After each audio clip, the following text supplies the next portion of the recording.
yang punya franchise juga kayak nggak semua bisa bertanggung jawab dengan baik. Sorry to say, tapi maksudnya based on reality yang gue lihat bahwa ya udah habis beli ditinggal aja gitu. Lu udah jalanin berapa lama nih Papa? Sekarang jalan 5 bulan. 5 bulan, berarti udah 5M guys. Dihitungin, sorry ya dihitungin. Kan tadi kan 2M buat mulai, udah 5 bulan. Iya. Tapi soon kita bakal buka di BSD, dan kurang lebih projectionnya itu kemarin udah hitung-hitung bangun tanahnya itu dapat 1.200, yang bakal dibangun sekitar 600, itu kalau nggak salah bakal... Hari ini gue kedatangan Will Goss. Ini orang udah nggak usah dikenalin lah ya. Udah jauh lebih terkenal daripada gue. Jangan dong, harus tetap dikenalin dong. Ada yang belum kenal. Nggak perlu. Will Goss pokoknya pemenang MasterChef Indonesia Season 3 dan juga udah terkenal di bidang culinary lah ya. Tapi gue di sini bukan mau diskusi dan nanya tentang masakan. Soalnya gue udah nggak ada harapan. Mau invest langsung kan? Invest langsung. Cuman dia nggak mau. Udah diminta, lu punya naked papa enak banget, gue mau invest dong, nggak dikasih sama dia. Nah makanya hari ini gue pengen belajar, terutama tentang F&B, ya, bisnis restoran. Tapi kemarin gue lihat lu ikutan ini nih, nonton acaranya di HSS tuh. Nonton dong, gila itu. Bapak ini, Chef Arnold Po, gimana tanggapan lu? Jadi, gimana ya, karena kan Arnold ini kan bisa dibilang, he was my mentor di MasterChef kan.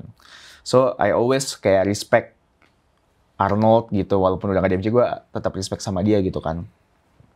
Jadi of course gue dukung dia, but at the same time, ya respect juga ke Cold Blue. Maksudnya respect adalah dia tetap show up dengan segala, kita tahu ya gosip-gosip di belakangnya yang mungkin punya utang and everything gitu kan. Dan saat itu momen lagi ibaratnya dibenci banget. Dan semua gak ada yang support dia. Yang support dia pada diem. Mungkin kalah suara, momentumnya lagi kalah. Jadi menurut gue secara mental harusnya dia lagi drop-dropnya, tapi dia tetap show up dan bisa menang ya.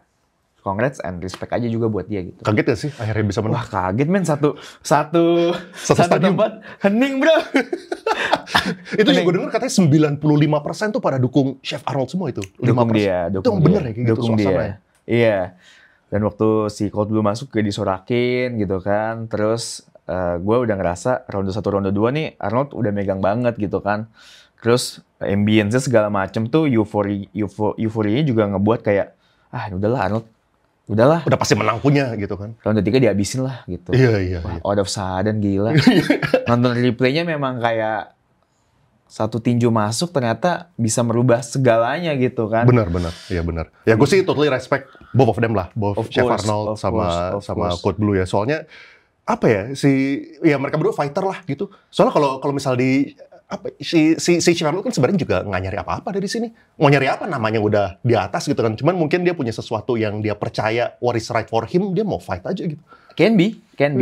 Cuman kalau gue ngeliatnya juga yang beda adalah si Cold Blue ini nggak terlalu showing kayak his secret training gitu loh.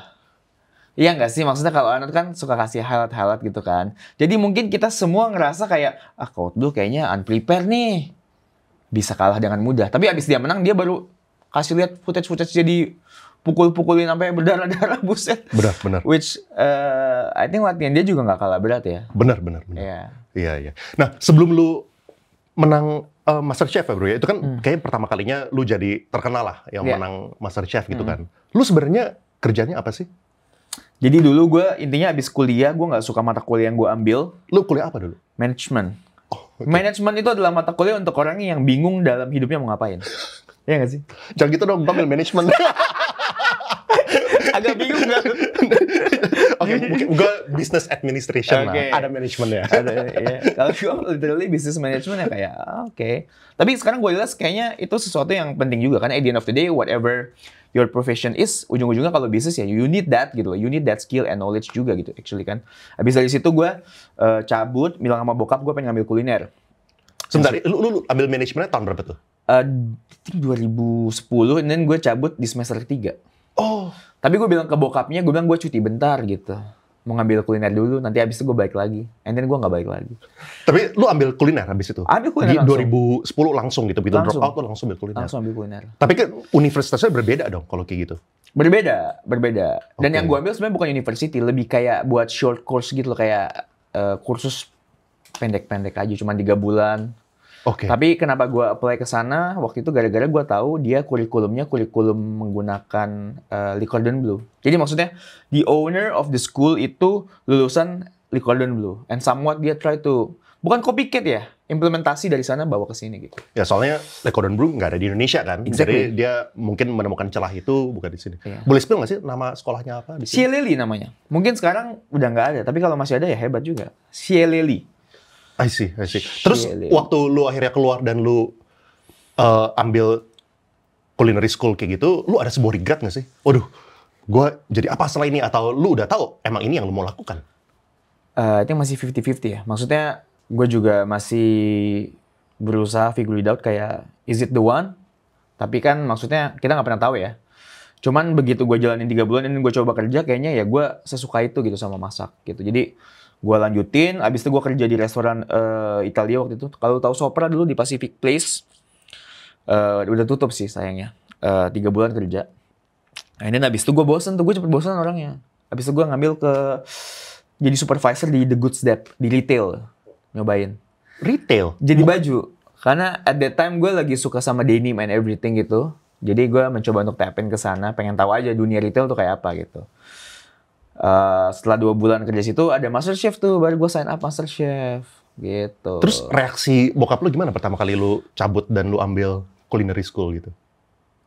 Kayaknya dia juga maksudnya udah prepare kalau nih anak gagal, dia udah siapin maksudnya lu terusin usaha gue deh gitu. Itu yang gue tangkap ya, vibe-nya gitu. Orang tua lu ini businessman gitu? Bisnis, pedagang. Punya usaha apa?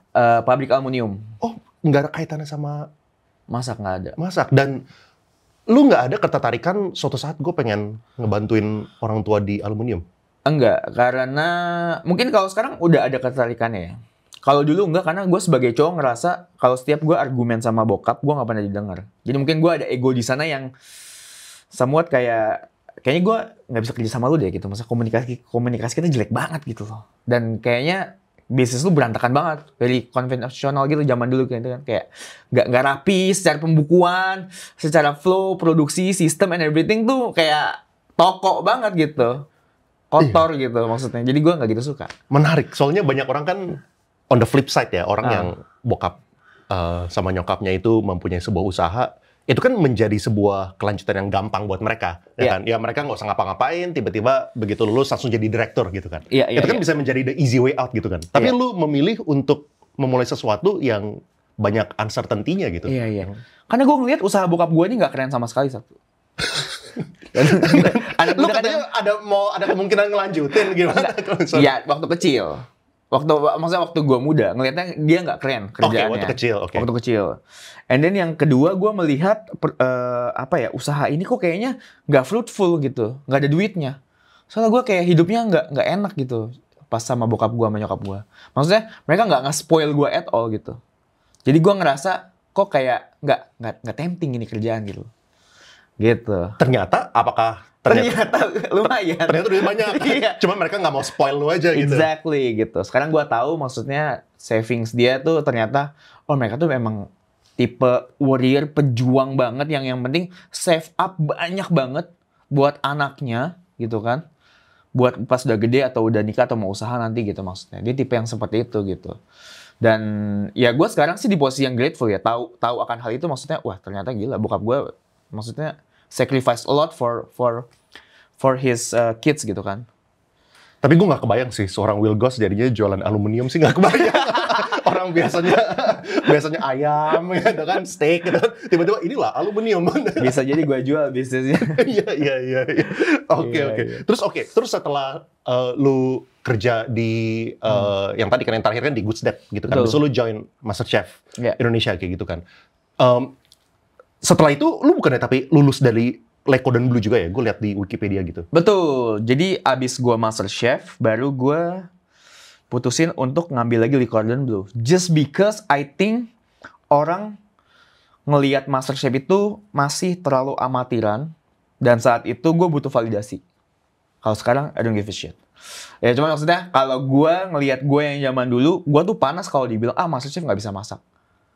Panas banget rasanya gitu. Maksudnya, kayak ada something yang I need to prove to myself, to them gitu bahwa kayak Enggak loh gitu, maksudnya gue MasterChef di sini serius dan kayak lu jangan bilang begitu karena lu sendiri nggak ikut di MasterChef gitu. And then how did you know kalau MasterChef itu bullshit gitu? Gue selalu bilang sama orang kayak kalau dia nanya, Gus, MasterChef tuh beneran nggak sih? Gue sampai capek jawabnya. Gue bakal bilang simply just kayak lu mendingan ikut dulu kompetisinya. And then setelah keluar, lu keluar menang nggak menang baru kita ngobrol. Kalau nggak kita nggak akan nyambung. Kita beda frekuensi. Pemahaman gue, pemahaman lo dengan gosip yang berada di luar itu berbeda gitu. Dan sulit. Emang yang ikut jumlah peserta di setiap season tuh kira-kira berapa orang sih? I think almost 30 ya. Tiap season beda-beda 2-3 orang. 30 kan yang masuk ke TV-nya, tapi kan Betul. sebelum itu kan ada lagi kan applicants. Betul. Kan? Zaman dulu I think itu around belasan ribu ya. Belasan ribu pilih satu berarti? Iya, belasan ribu itu maksudnya dari yang daftar online, datang ke RCTI, audisi offline dulu, and then baru masuk ke TV itu filternya dari belasan ribu. Tapi semakin ke sini mereka juga udah punya ibaratnya mungkin special talent gitu. Maksudnya dalam artian bukan talent yang cari RCTI, tapi mereka yang cari gitu. Lu mau nggak join MasterChef gitu. Dia melihat potensi, nggak cuma dari skill masak, mungkin karakter. Nggak bisa dipungkiri, it's a TV gitu. Butuh karakter gitu. Lo kalau bilang MasterChef ya udah masak aja, nggak usah pakai drama. Men, lo kalau cuma nonton masak doang, lo lihat aja tutorial YouTube gitu. Lo nggak mungkin keep watching MasterChef gitu. Karena memang ada butuh story-nya. Whatever it is, mau drama nggak drama. Tapi kan portional antara drama dan masaknya itu we can say kayak equally. Or bahkan tetap masak lebih banyak gitu. Dan dramanya juga drama yang relate dengan makanannya. Jadi konteksnya masih tetap satu sebenarnya gitu. Oke, nah gini bro, kan banyak orang itu yang mau follow the passion gitu kan. Kemarin gue sempat lihat ada orang yang drop out gara-gara mau trading crypto gitu kan. Contoh gitu kan. Oke. Nah, kalau misalnya lu, kan mungkin gue nggak tahu apakah kalau misalnya sekarang kita ngeliat it was the right call lah. It was the right call. Lu mungkin drop out, lu ngambil manajemen. Soalnya kan lu adalah sebuah success story gitu kan. Nah tapi menurut lu apakah semua orang itu lu rekomendasikan untuk mengikuti apa yang lu lakukan? Atau lu justru regret? Mendingan jangan deh. Mendingan lu ambil manajemennya, selesain dulu, baru lu ambil yang lain gitu. Iya. Mungkin kalau dari POV gue susah untuk nge-compare dua hal tersebut. Karena yang di story gue lebih ke arah yang untungnya berhasil gitu kan. I can say begitu ya gitu kan. Tapi gue selalu bilang ke orang yang emang mau keluar adalah lu mesti bikin komitmen sama diri lu sendiri gitu. Kayak komitmen yang lu sendiri respect the commitment gitu. Maksudnya ketika lu keluar dari apa yang udah lakuin sekarang and then you move to the next thing, kayak ini lu udah harus tahu exit plan-nya lagi kalau ini gagal gitu. Kalau ini gagal, backup plan-nya ngapain gitu. Jangan sampai lu udah cabut dari A, lu ke B gagal, malah mental lu makin down gitu. Jadi walaupun lu udah dari A, lu keluar karena B adalah your exit plan, belum tentu ini berhasil juga gitu. Tapi kalaupun ini berhasil, which is good for you, kalau enggak ya lu udah harus ada backup plan-nya lagi menurut gua. Whatever it is, ya you figure it out. Karena lu yang berani keluar gitu.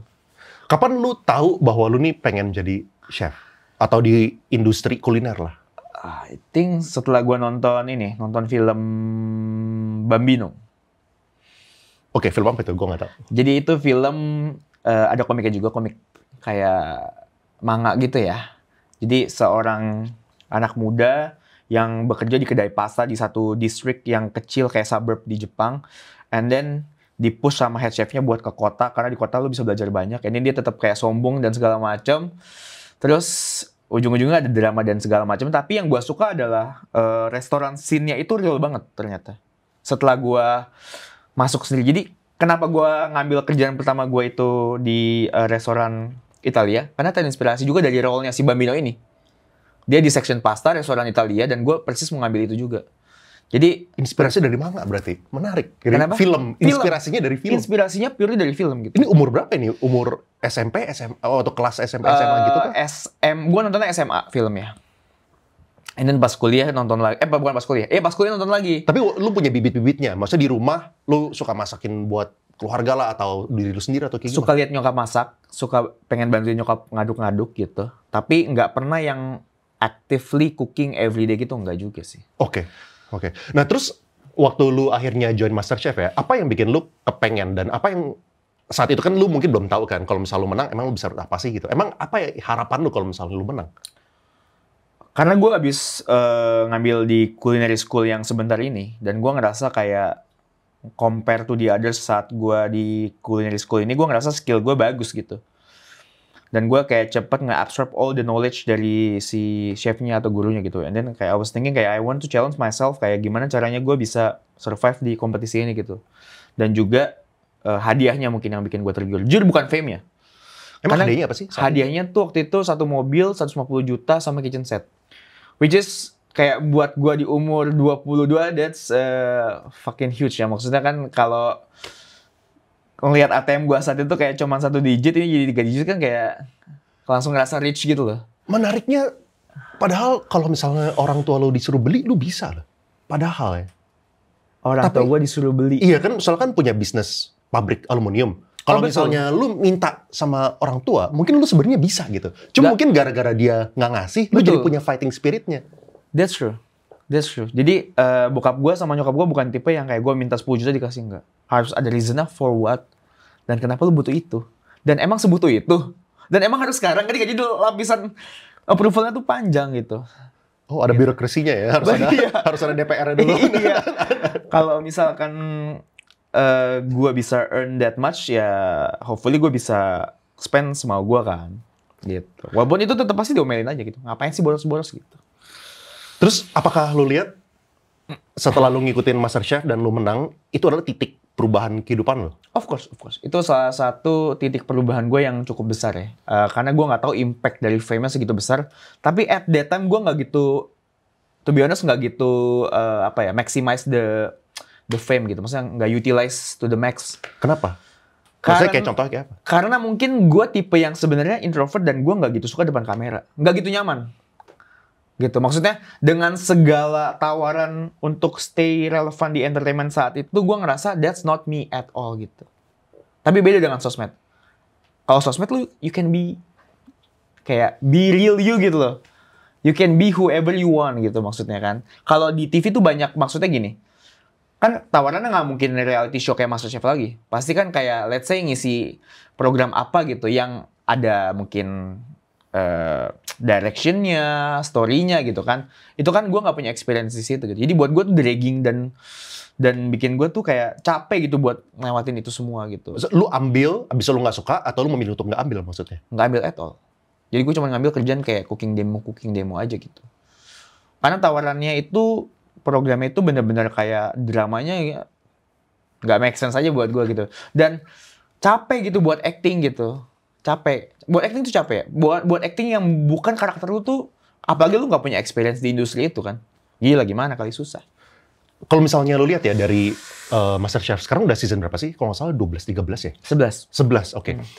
Apakah lu lihat setiap kemenangan itu merubah kehidupan pemenangnya itu? Atau ada orang yang bisa utilize, ada orang yang enggak gitu?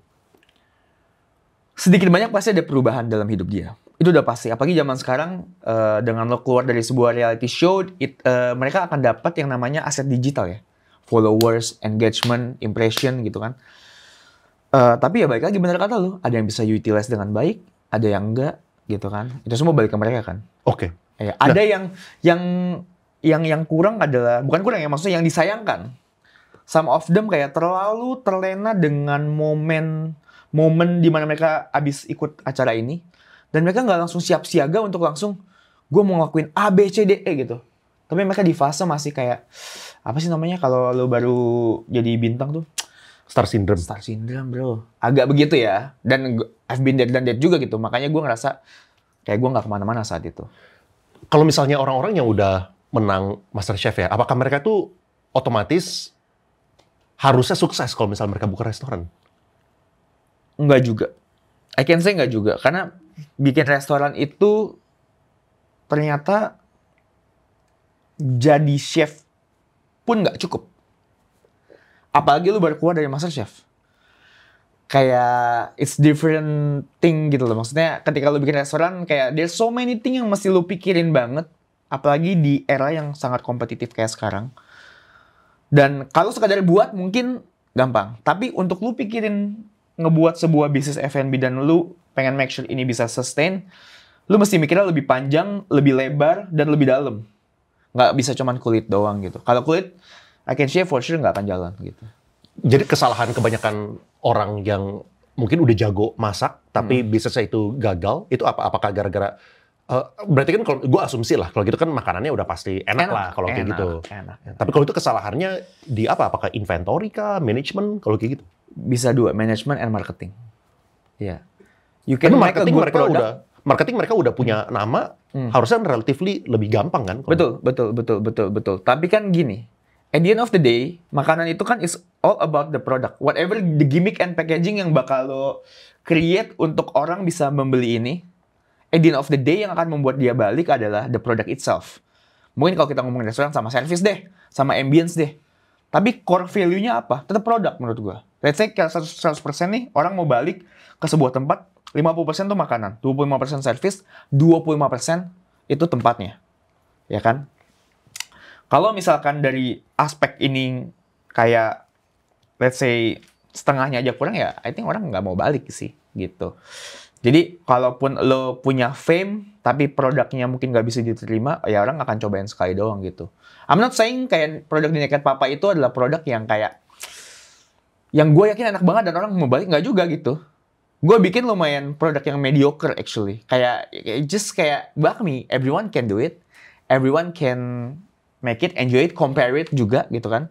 Tapi what I'm trying to do here adalah, gue nggak akan ngebuat sampai nilainya kayak harus 9 atau 10, nggak perlu gitu.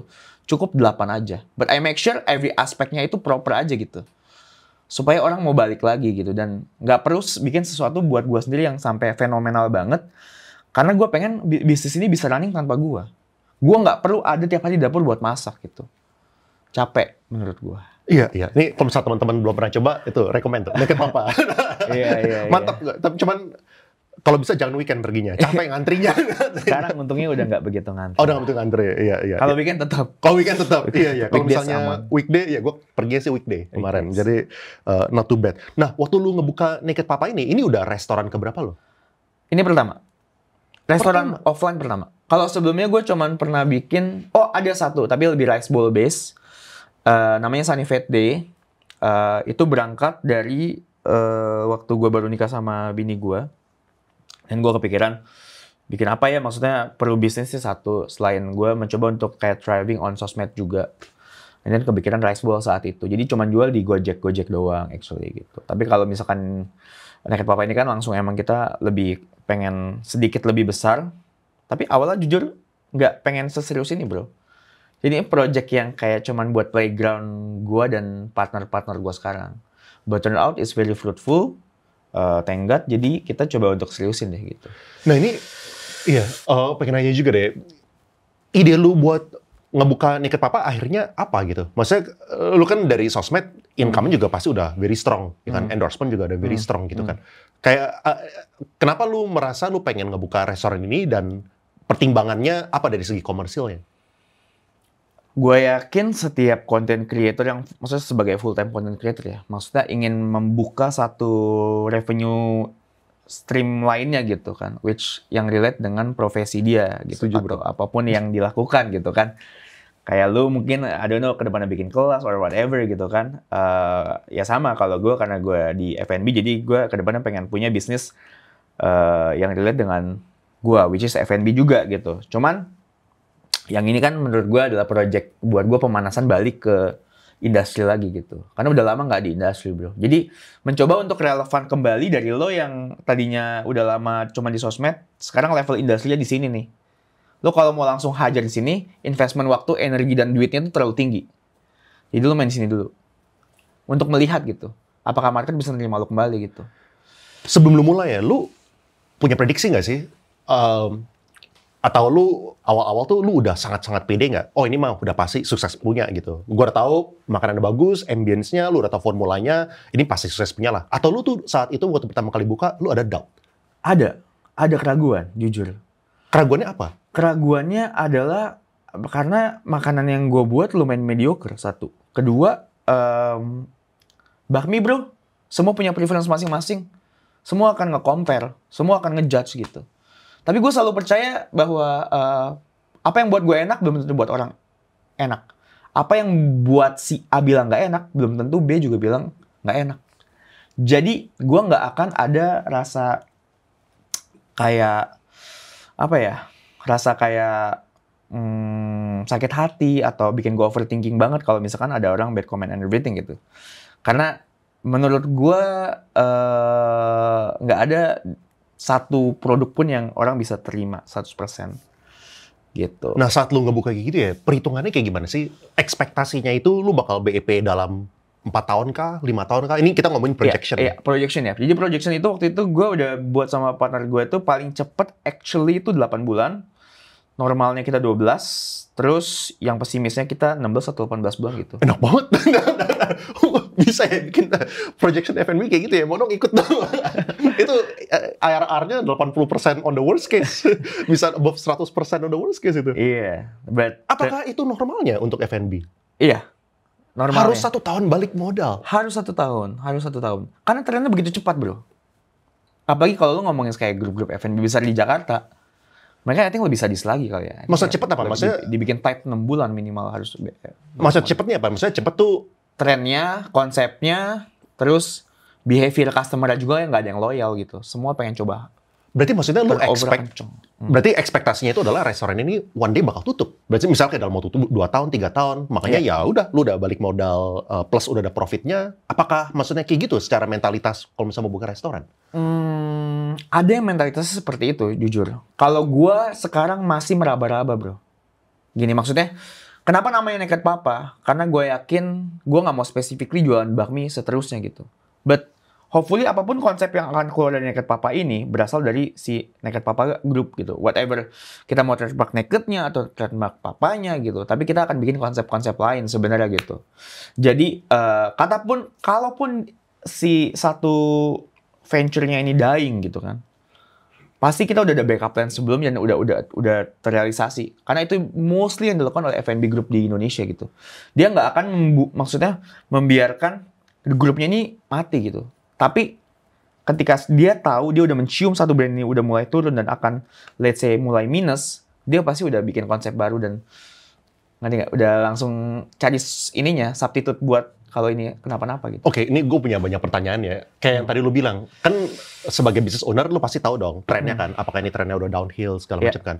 Apakah ada possibility restoran itu di turn around? Maksudnya nih misalnya ya, misalnya kita udah buka, sukses, habis itu udah mengalami penurunan. Tapi lu melakukan sebuah inovasi, menunya itu dirubah, bisa naik lagi. Bisa nggak sih? Atau kita tuh harus buka di tempat yang baru dengan fully konsep yang baru, udah biarin ini tutup aja gitu.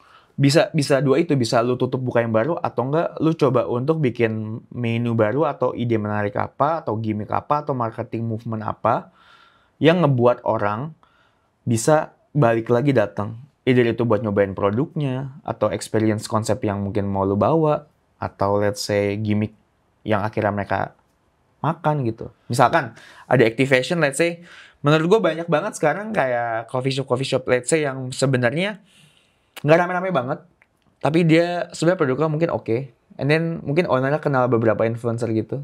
And then dia bikin bazar di situ. Yang itu kan sebuah movement yang sebenarnya ada chance untuk crowd-nya tuh bisa balik lagi gitu setelah dari bazar tersebut.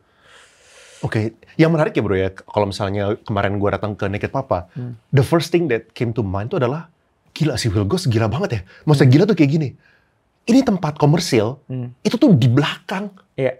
Maksudnya kalau misalnya orang ngebuka restoran atau ngebuka usaha apapun, yang gue lihat kan pasti mereka mikirnya cari yang prime. Eyeballs-nya banyak, dilewatin traffic. Ini teman-teman bisa coba Google ya lokasinya Naked Papa. Ini tuh di belakang gitu. Nah, itu menarik. Kok bisa lo kepikiran itu menjadi tempat yang bagus buat lo? Berangkat dari karena ketika gue pengen punya bisnis, gue pengennya deket dari rumah gue. Jadi kontrolnya enak. Dan so far, di dekat rumah gue itu mostly tuh ruko. Layoutnya. Dan menurut gue bosen. Kalau ruko, kira-kira lu bisa maininnya gimana sih? Terlimitasi sekali gitu oleh space-nya gitu.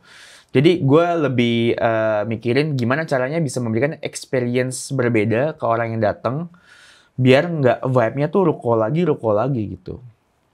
Dan daerah di BSD juga, di daerah rumah gue juga maksudnya coffee shopnya juga mirip-mirip juga gitu secara layout, konsep, produk gitu. Lumayan mirip-mirip. Jadi mungkin ini salah satu yang ngebuat gue pede ketika gue ambil orang bakal mau datang. Karena these days I think orang again nggak cuma beli produk doang, dia beli value, pride ataupun brandingan yang lu bawa ke tempat lu gitu. Plus ada perbedaan konsep yang begitu kontras dari yang udah ada di dekat rumah, which is mereka semua ruko, and then gue lebih kayak pengen banyak outdoornya. Oke, nah ini menarik bro, soalnya kan awal-awal lu bilang lu ada keraguan lah, apakah ini bakal jalan atau enggak gitu kan.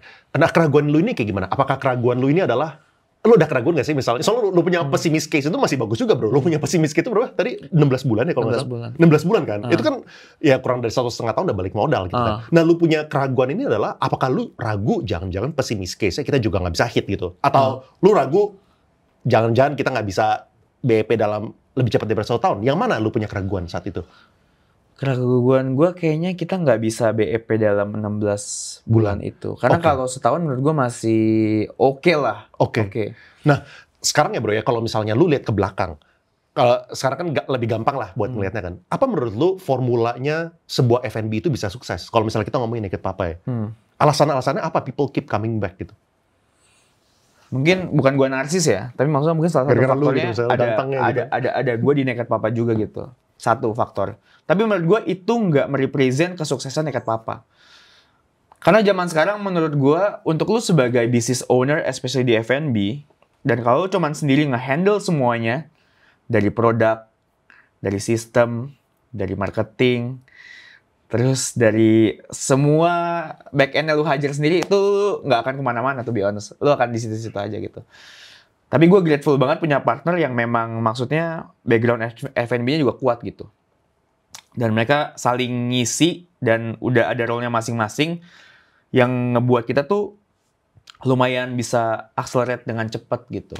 Jadi segala masalah, segala problem, segala apa yang mesti dibenerin, apa yang mesti di-execute, kita tuh udah ada role-nya masing-masing dan cepat gitu. Jadi semua beban nggak cuma di gua doang gitu.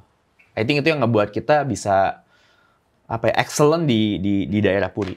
Lu berapa partner sih? 5 total sama gua. 5 total? 5 orang. Role-nya beda-beda, semuanya aktif? Aktif banget 3, yang 2 semi aktif. Jadi emang nggak ada passive investor gitu ya? Nggak ada, tapi soon ada.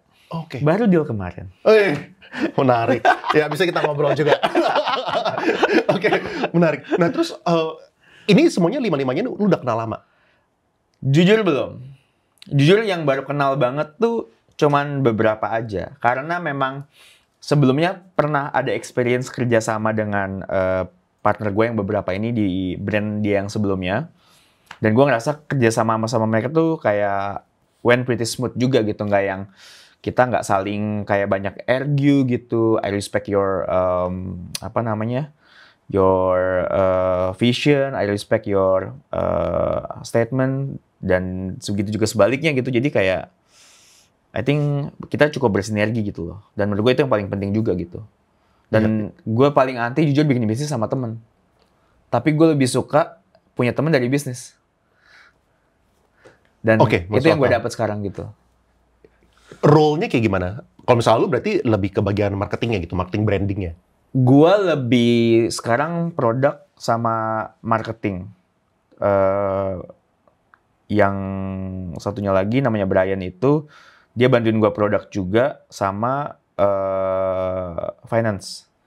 Satu lagi Aaron itu dia bagian back end-nya. Si Matthew, si Have You Met Sam, itu juga bantu ideas buat marketing juga. Terus satu lagi Rizky, dia yang bantuin produce untuk cheesecake-nya satu. Kedua, dia juga bantuin untuk produk coffee. Jadi menurut lu yang bikin sukses itu gara-gara partner ini saling memenuhi perannya masing-masing dan pada bisa jalanin gitu maksudnya? Betul, dan kita nggak kebanyakan kayak satu case atau isu dilempar ke grup gitu. Kayak kelamaan gitu. If we know that something we can fix it straight away, hajar langsung gitu. Oke, ini kayak gimana? Apakah semua orang ini berarti ada under payroll atau semuanya nggak dibayar, ya udah nanti pembagiannya sesuai dengan shares-nya aja Yang gitu. dapat payroll itu yang aktif, obviously, tapi juga nggak banyak bro. Cuman sekedar biar kayak yang aktif nggak ngerasa kayak, gue udah kerja lu enggak gitu. Kayak just apa ya, formalitas saja kali ya. Iya. I could say gitu. Karena yang tadi gue bilang, yang ada yang semi aktif gitu, bukan berarti mereka nggak aktif, aktif juga, cuman nggak yang kayak day to day jobnya nggak di, mereka nggak mau pusingin gitu. Definisi aktifnya berarti full time di situ gitu. Nggak full time juga. Nggak full time juga. Nggak full time juga. Menurut lu bisa ya menjalankan sebuah F&B tanpa ada full timer? Berarti kan dari 5-5-nya nggak ada yang benar-benar full di situ kan? Iya, nggak ada. Nah makanya itu, lu butuh structure yang bagus banget tuh. Dan gue ngerasa gue nggak akan dapat structure yang bagus itu kalau gue sendiri. Nggak mungkin. Tapi dengan kita berlima, jadi under us itu ada lagi leadernya nih. Dimana leadernya ini masing-masing akan bertanggung jawab untuk departemen yang berbeda. Kitchen, server, back office, sama satu lagi tuh ada di barnya, barista. Jadi masing-masing ada leadersnya. Ada apa-apa, kita report ke, mereka report ke kita. Dan kita juga ada apa-apa, ada perubahan, adjustment, kita bilang ke mereka. Mereka yang sebarin ke bawah. Lu boleh spill nggak sih kayak kira-kira buat, ya I don't know how open you are, tapi untuk ngebuka sebuah cabang seperti itu, sebuah restoran, itu budgetnya butuh berapa sih? Tergantung lu mau, kita ngomongin yang Naked Papa yang sekarang ya. Oke. Itu jujur gue hoki banget dapat tempatnya, harganya murah. Maksudnya I can say murah dibanding pasaran yang ada ya. Jadi kemarin total investment itu 2M lebih dikit doang. Untuk satu cabang yang di Perbun. Tapi soon kita bakal buka di BSD. Dan kurang lebih projection-nya itu kemarin udah hitung-hitung bangun tanahnya itu dapat 1.200. Yang bakal dibangun sekitar 600. Itu kalau nggak salah bakal 7-8M. Jadi kenapa kita mau aim bigger? Because we believe kayak the brand itself udah makin strong. Dan kita percaya maksudnya apapun produk dan venture lainnya yang lahir dari Naked Papa Group ini bisa jadi something yang fruitful dan gede juga gitu. Oke. Kalau misalnya formula buat sukses di F&B ya bro ya, apakah waktu lu nggak bikin menunya kayak gitu, apakah lu nge-spotting gitu, ini tren-trennya lagi hype ini misalnya kayak bus cheesecake lah atau apa gitu, atau dan itu apakah harus dilakukan terus-menerus? Jadi lu harus ganti menunya terus atau kayak gimana tuh? Iya, I think kalau dari POV gue itu lumayan nggak relate dengan F&B scene yang sekarang, bro. Karena gue tipe yang gue akan keluarin produk yang memang gue mau makan harian juga gitu. Jadi kenapa bakmi coffee and cheesecake? Karena ini semua produk yang berangkat dari kesukaan si foundersnya gitu loh. Jadi sebenarnya kalau lu bayangin tiga itu nggak ada yang nyambung. Cheesecake tiba-tiba sama kopi oke lah. Cheesecake after bakmi kayak not so actually gitu kan. Terus bakmi sama kopi juga not so much gitu. Apalagi kayak kopinya tuh specialty coffee yang arahnya lebih kayak kita ke Australian and Melbourne gitu. Karena bakmi kan kayak Jakbar Jakut banget nih. Jadi kayak agak kemana-mana gitu. Tapi gue percaya maksudnya, kalau di dunia ini ada orang kayak gue, berarti ada juga yang kayak, maksudnya ada banyak orang yang stylenya kayak gue juga gitu. Kayak gue ya, gue pesen tiga-tiganya. Kopi, bakmi, cheesecake. Nggak nyambung. Iya, nggak nyambung. Cambil bisa, you can enjoy it gitu. Jadi, untuk relate dengan tren, itu menurut gue harus sebenarnya ya. Tapi balik lagi, capek nggak sih maksudnya kayak, lo ngikutin tren yang ada, lo buat. Ya memang, ya itu PR dan keharusan untuk lo bisa survive dan relevan di F&B emang seperti itu. Makanya gue bilang, jawaban gue ini agak kurang ngebantu sebenarnya gitu. Karena gue sendiri nggak gitu percaya sama harus ngikutin tren banget gitu. Menurut lu ya bro ya, dari jumlah restoran yang buka, misalnya ada 100 restoran yang buka setiap bulan gitu misalnya. Berapa persen sih yang bisa balik modal dan bisa hidup? Waduh, dari 100 restoran ya? Dari 100 restoran. I could say only 30 maybe. 70%-nya itu bakal tutup. I think bukan tutup. Mungkin buat balik modal atau untungnya mungkin lebih kayak capek dan lama. Kalau gue ngelihatnya ya. Nggak worth it lah sebenarnya kalau kayak gitu kan. Betul. Karena kan kita tahu ya maksudnya orang tuh ngelihat bisnis makanan itu kadang FOMO gitu buat ngejalaninnya. Makanya banyak banget orang mau franchise and everything kayak just because kayak dia kan nggak mau pusing konsep makanannya, produknya apa, gimana cara lu jual segala macam, ya udah gue beli sistemnya aja franchise gitu. But turn out kayak yang punya franchise juga kayak nggak semua bisa bertanggung jawab dengan baik. Sorry to say, tapi maksudnya based on reality yang gue lihat bahwa ya udah habis beli ditinggal aja gitu.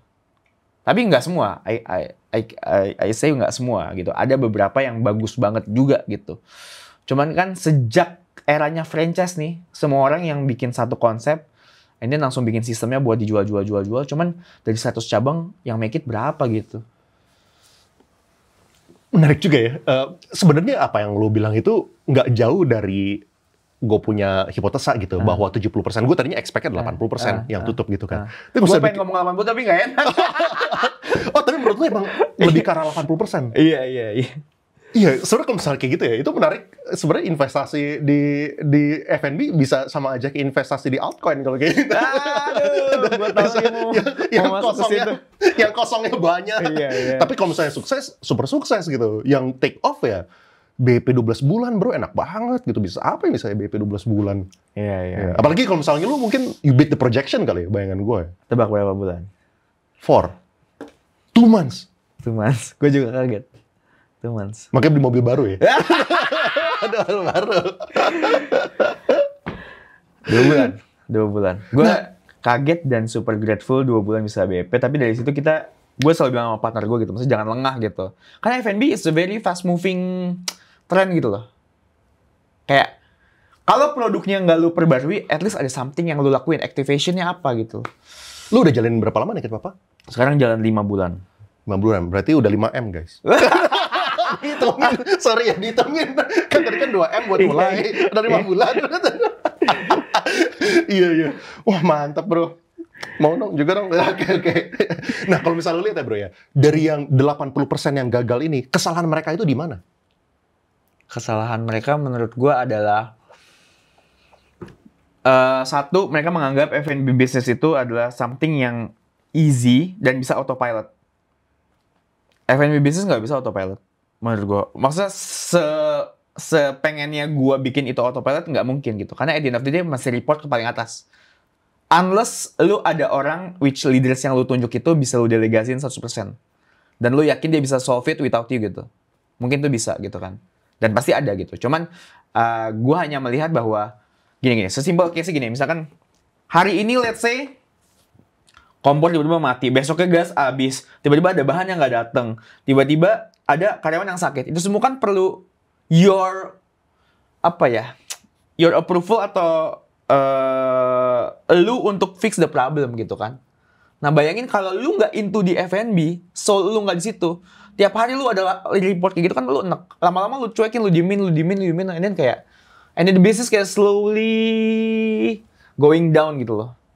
Karena satu nggak dibenerin pasti akan mempengaruhi either di flow pembuatan makanannya, quality-nya, gitu kan. Dan ketika quality-nya turun segala macem, ya udah, impresi orang juga akan turun kan. And then everything just kayak relax. Snowball gitu. Iya, turun semua gitu. Itu salah satunya menurut gua.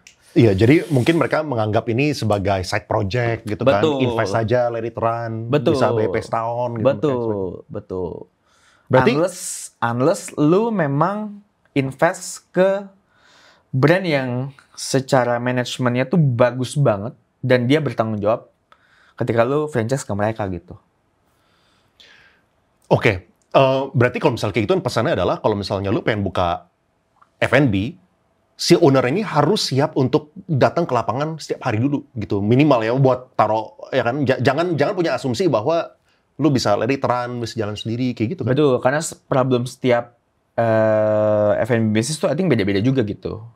Dan juga apalagi kalau lu again tadi nggak punya partners dan nggak ada leaders yang kerja di bawah lu benar-benar single fighter ngurus semuanya. Tapi ada nggak yang single fighter berhasil? Banyak juga menurut gua. Ada. Dan dia berujung hire beberapa of course orang untuk kerja di bawah dia untuk ngelakuin atau dia delegasin semua day to day jobnya ke si leaders ini juga ada dan berhasil banyak juga gitu.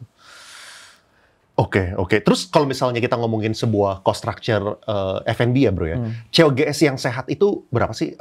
HPP ya bahasa Indonesianya ya. Iya. Kalau kita ngomongin, kita bagi dua ya, yang online sama yang offline. Oh beda? Beda menurut gua, beda. Kalau yang online ini biasa produknya lebih terfokus gitu. Dalam artian, terus nggak ada embel-embel kayak X atau variable cost lainnya tuh lumayan minim. Karena cuma bayar packaging, produk, SDM, tok. Ya kan? Lebih mudah. Dan intinya rata-rata kita bisa ngomong 30-40% realistisnya ya. Tapi kalau misalkan yang offline itu kadang variabel cost-nya juga suka banyak. Servis AC lah, terus furniture yang patah lah, piring jatuh apa gitu kan. Ya itu kan semua kan cost yang mesti lu bayar, lu cover kan. Untuk food cost intinya 30-40 ya kan. Tapi kalau bisa kalau yang offline ini under 40 kalau bisa. Karena ada beberapa variabel tadi yang harus lo untuk cover.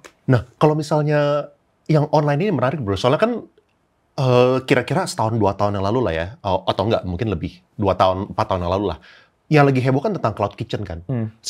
Sepemahaman gua cloud kitchen itu adalah sebuah konsep di mana si restoran ini nih udah nggak usah sewa mahal-mahal lagi, ya kan? Lu bisa aja bisa ada vendor yang udah sewa gede, misalnya di basement sebuah office building yang nggak dipakai, habis itu mereka cincang-cincang jadi kecil-kecil, jadi dari segi harga sewanya sangat-sangat murah kan. Soalnya ini kan lu cuman sewa kecil banget, bahkan di basement office lagi gitu misalnya, dan orang tinggal pakai delivery, ya kan? Secara logika itu kan sangat make sense gitu. Oke lah, daripada gua pesen misalnya di restoran yang buka itu di ruko, gua pakai Gojek atau Grab, ya pasti dia punya barang yang bukannya nih di cloud kitchen, jeli murah untuk harapannya kualitas yang sama gitu kan. Tapi gue lihat sekarang trennya kayak udah dying down. Kenapa konsep itu nggak jalan? Satu, karena itu sempat jalan during pandemic. Orang takut keluar, orang nggak mau dine in. Of course online semua tinggi kan, we know lah. Online mau e-commerce, mau platform ojol, semua tinggi banget. Jadi makanan, delivery and everything, semua lagi tinggi-tinggi deh. Makanya adalah si cloud kitchen ini. Karena orang butuh berbisnis, investment kecil, terciptalah si cloud kitchen ini. Tapi pandemi turun, dia juga ikutan turun. Karena orang ingin dapat experience makan dine-in lagi. Orang udah bosen muak di rumah. Ditambah lagi ketika bisnis mereka mulai slowing down di si cloud kitchen, the owner of the place secara manajemen akan turun juga. Balik lagi, ketika manajemen turun, the quality, the product, the flow, and everything turun juga. Kalau itu turun, semuanya turun berbarengan gitu lah. Nggak termaintain dengan baik. Oke, itu menarik. Itu secara makro, gue setuju lah. Pasti kan jumlah pemesan yang dari Gojek Grab itu turun setelah pandeminya selesai gitu kan. Nah, tapi apakah marketnya itu masih ada bro? Kayak contoh, misalnya kayak gue lumayan sering pesan Grab Gojek gitu kan. Dan secara logika kan, ya kalau misalnya dari cloud kitchen pasti lebih murah dong untuk kualitas yang sama gitu. Tapi that idea tuh menurut lu, apakah mungkin kesempitan dari jumlah potential customer-nya atau kayak gimana gitu? Karena nggak semua customer kayak lu yang nggak musingin ongkir bro. Sekarang ongkirnya tuh kan mahal banget kalau compare kayak zaman dulu ya. Maksudnya kayak radius let's say kayak 2 kilos, paling lu bayar let's say small lah, under 10.000 atau di bawah 15.000. Sekarang udah 23.000, ditambah lagi ada service platform fee and everything itu. Jadi orang instead of dia beli online dengan ujung-ujungnya harga meal yang sama, ya dia mendingan dine in. Itu dari yang gue pandang gitu. Dan cake yang menurut gue lebih ngitung banget soal si delivery fee ini, itu tuh lebar banget. Dan apalagi sekarang kan mereka udah emang actively keluar kerja kan. Kalau dulu mungkin di rumah gitu, maksudnya emang capek juga keluar cuma buat beli makan, jadi online deh. Kalau sekarang kan kayak gue kerja turun ke bawah atau kemana cari sekitar gitu. Make sense. Kalau misalnya dari segi COGS tadi kan 30-40%. Kalau misalnya kita ngomongin net profit margin ya, yang F&B harus kejar tuh di angka berapa sih? Kalau gua ngelihatnya paling sehat itu harus di atas 15%. I think di bawah itu lu mesti at least punya beberapa titik sih. Kalau nggak, I think berat sih ya.